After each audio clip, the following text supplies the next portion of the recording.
মেয়াদের বিষয়ে এখন আলোচনা করাটা বা সিদ্ধান্ত নেওয়াটা সম্ভব না, কারণ আপনি যদি কি রিফর্ম চান এটা না বুঝে তো আমি মেয়াদের কথা বলতে পারবো না। আর রিফর্ম যদি আপনারা না চান তাহলে আবার আরেক কথা। হ্যাঁ, কাজে এখনই মেয়াদ করে অস্থির হওয়ার কিছু নাই।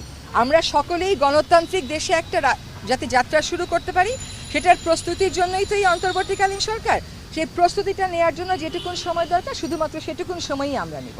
শেষ পর্যন্ত গণতন্ত্রের দিকে অর্থ মন্ত্রণালয়ের যিনি দায়িত্বে আছেন উনি বলেছেন যে যত রকমের ইভিল প্র্যাকটিসগুলো আছে সেইগুলোকে যদি উনি অ্যাড্রেস করতে হয় তাহলে তো উনার অনেক জায়গাতে তো আপনারা জানেন পদত্যাগ ভ্যাকেন্ট হয়ে আছে, ঠিক লোকগুলোকে দিয়ে ওই জিনিসগুলো আইডেন্টিফাই করে অবশ্যই ওগুলোর ব্যাপারে ব্যবস্থা নেওয়া হবে। কিন্তু সুনির্দিষ্ট করে একটা দুর্নীতি বা একটা ব্যাড প্র্যাকটিস নিয়ে আজকে আলোচনা হয় না।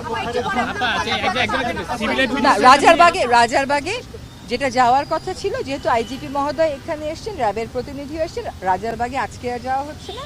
আজকে স্বরাষ্ট্রমন্ত্রী মহোদয়ের সাথে এনারা বসবেন, স্বরাষ্ট্র উপদেষ্টার সাথে আজকে ওনারা বসবেন এবং সেখানে আরেকটু বিস্তারিত দীর্ঘদিন ধরে আপত্তি জানিয়েছিলেন, বাতিলেরও কথা বলেছিলেন, তো অলমোস্ট আপনারা সবাই এখানে উপদেষ্টা বসছিলেন, এখন কি আইনটি বাতিল করবেন? আমি এটাই বললাম যে সাইবার নিরাপত্তা আইনের যে বিধানগুলো,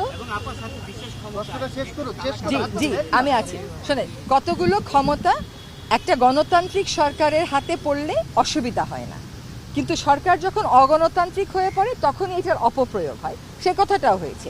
কোন বিধানগুলো অপপ্রয়োগ করার যাচ্ছে সেগুলো আইডেন্টিফাই করে বাতিলের কথা বিবেচনা করা হচ্ছে। এখন অনেক জায়গায় মানে ডাকাতি বা এই ধরনের সমস্যা শোনা যাচ্ছে, সেটার ব্যাপারে কথা হয়েছে। এখানে আইজিপি মহোদয়কে জিজ্ঞেস করা হয়েছে যে ওনার কাছে কি তথ্য আছে।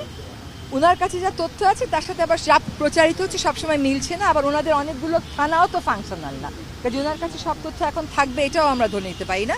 তবে সেটার ব্যাপারেও কথা হয়েছে যে যত দ্রুত সম্ভব আইন শৃঙ্খলা রক্ষাকারী বাহিনী, বিশেষ করে পুলিশ যাতে নেমে যায় এবং আমরা সকলেই যেন পুলিশকে সাহায্য করি, কারণ পুলিশের মতন একটা বাহিনীর মনোবল যখন ভেঙে যায় তখন কিন্তু সে অনিরাপদ বোধ করলে সে নামবে না। সেজন্য আমাদের যারা শিক্ষার্থী প্রতিনিধি আছেন তারা এবং স্বরাষ্ট্রমন্ত্রী মহোদয় আলোচনা করবেন পুলিশদের সাথে যাতে করে তারা রাস্তায় যত দ্রুত সম্ভব নামে।